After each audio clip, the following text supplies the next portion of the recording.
What's good, artists? It's Curtis King of CurtisKingBeats.com here with another Artist Marketing 911.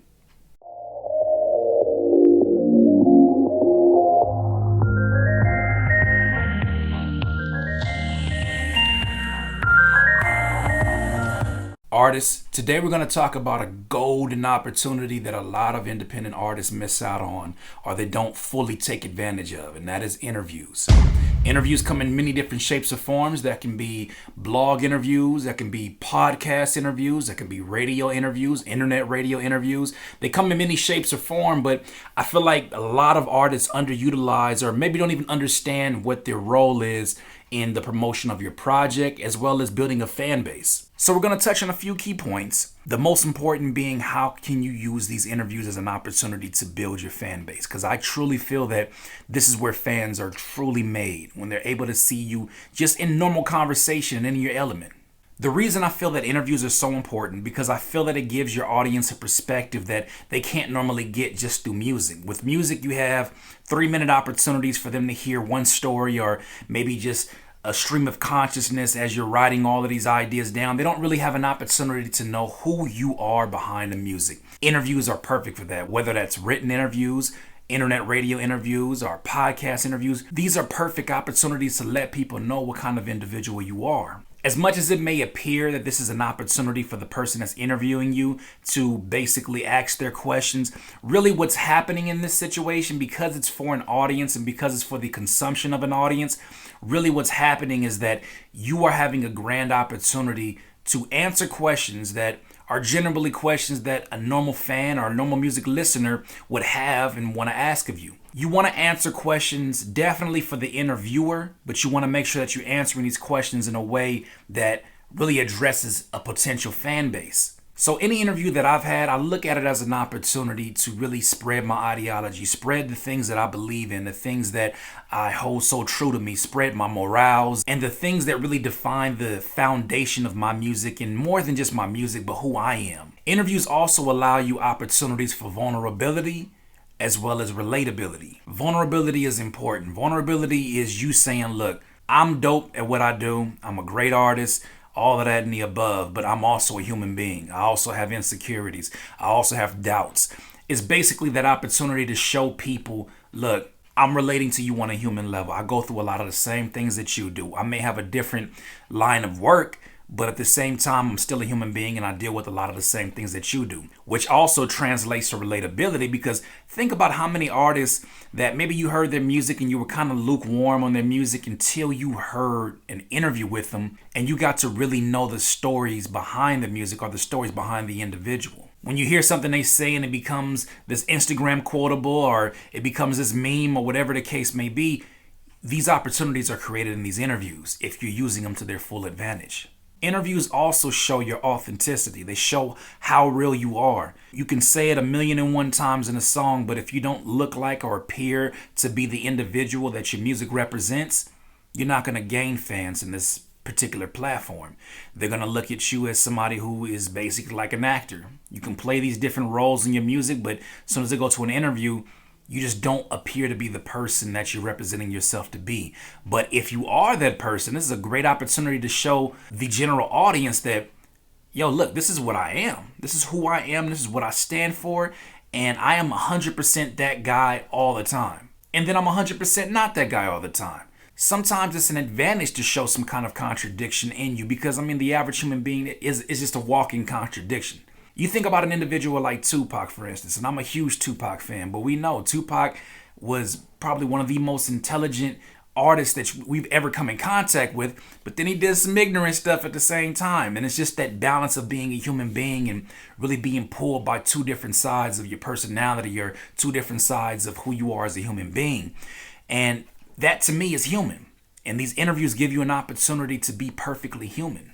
This also leads me to say that I believe that interviews are an important tool when we're talking about building that real 1,000 fan base, that true 1,000 fans. This is an opportunity for those true 1,000 fans to listen to you speak and for them to decide whether or not they like this guy or this girl, just whether they like you or not. So you want to make sure that you speak honestly. You want to make sure that you speak with detail. You want to make sure that you are representing your craft in the best way possible. Now, you may have a question as to when you should actually start doing interviews, when you will actually get interviews. And to answer that question, I mean, it varies. Typically, I see that interviews come after you've released a project, after you released a few visuals, after something happens within your career that's just a conversational piece, just something that you're doing outside of music. Maybe it's your work in the community. You get these opportunities because you actually have something for that person that's interviewing you to talk about. It's got to be more than just music. And generally, people who do these interviews and conduct these interviews, they'll reach out to you, or they have submission forms where you can actually send in your music and have an opportunity to basically be heard or not be heard. But there's always an opportunity for it. This is something that is just a natural process when you're developing a great story, when your music and your content is developing a great story. This is just a natural part of the process. They're going to reach out to you because you are a great talking piece. You will be a great topic for their show. And if you go there and do what you're supposed to do, and you deliver some intellectual conversation or some insightful or motivational or inspirational or whatever it is that you do, if you go there and you do you 100%, there'll be more opportunities for other interviews to come in because they want you to tell your story on their show as well. Here are a few things you want to avoid though when it comes to these interviews, because like I said, this is a golden opportunity for you to get a fan base or to win potential fans. But if you drop the ball, it's just not going to happen. First things first, don't give one-word responses. They're asking you about your influences, or they're asking you about what you think of the game. Yeah, it's dope. It's cool. Yeah, my inspiration, my family. And all of these things may be factual, but these things are not great when it comes to a potential fan trying to realize, why should I even listen to your music? Maybe they've never heard of you. You're not giving them a good reason to. If you don't have anything to say in the interview, what's the drive or even the energy to want to go listen to your music? So use these opportunities to speak in more detail. Maybe you're nervous. Well, speak on you being nervous. That goes back to the vulnerability part. Because if you speak on your nerves and you speak on the current situation, it actually breaks down the ice and you're able to talk about, well, why are you nervous? Are you a very social person? Are you antisocial? Well, what about your music represents that? Then we start talking about the music. But just because it's a transition to talk about the music, it doesn't mean that's all you have to talk about. You got to use this opportunity to talk about the things that you're interested in, your favorite TV shows, your favorite foods, your things that you do when you're not recording. It can't just be, I'm a rapper all the time, that's all I do. I rap, I do this, and that's all I do. Even if that's all you do, there's things I'm sure that are outside of that you find for entertainment. Maybe you play Xbox. Maybe you're a big gamer. Maybe just a million and one things that you can talk about that is not just your music. And I'll tell you, the interesting thing about when you talk about things that are outside of just your music, just your interest, your general interest, you'll find that these potential fans will have some sort of avenue into your music.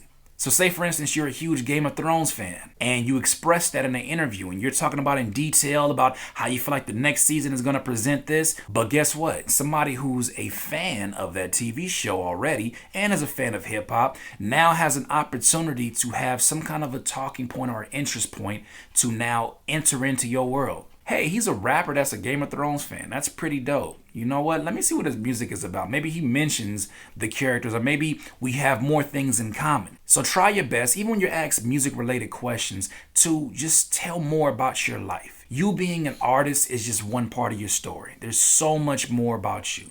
Also, something that you want to try to avoid, like the plague, is downing other artists to basically describe your strengths, or dogging other artists to basically one-up them and put yourself in a prestigious position. Now, I understand you may feel like you're completely different from your competition, but the problem with that is that these potential fans who are listening may be fans of the other types of music that you're not a fan of. They may be fans of both. They may be potentially a fan of that other music and your music. Well, don't alienate them just trying to talk bad about somebody else. To me, that's just counterproductive and it creates issues for you down the line. And plus, I'm from the school that your value is a lot more than just downplaying somebody else. You're better than somebody else's cons. Their pros and their cons. You're better than their cons. You're a lot better. You have a lot more things to offer. You are more than just what you can't do, and you are more than just what somebody else can't do.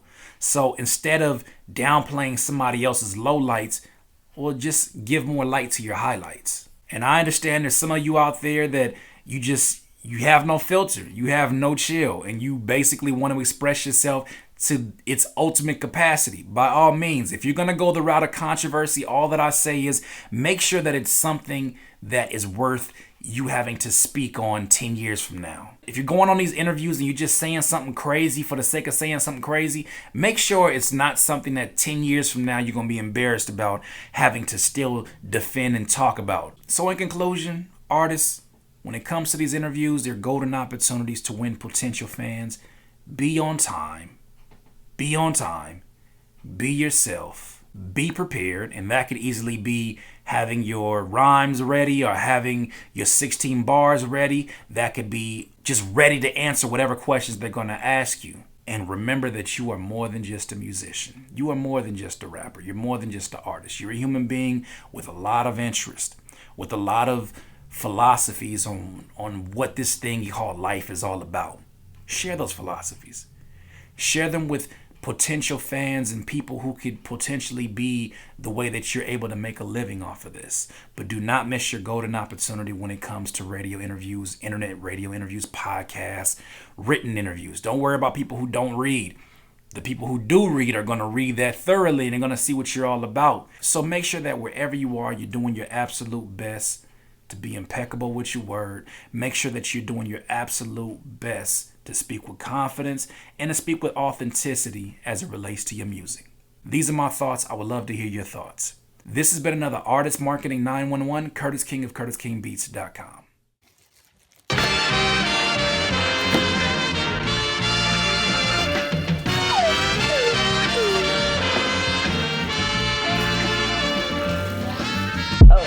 Play this every morning when you wake up.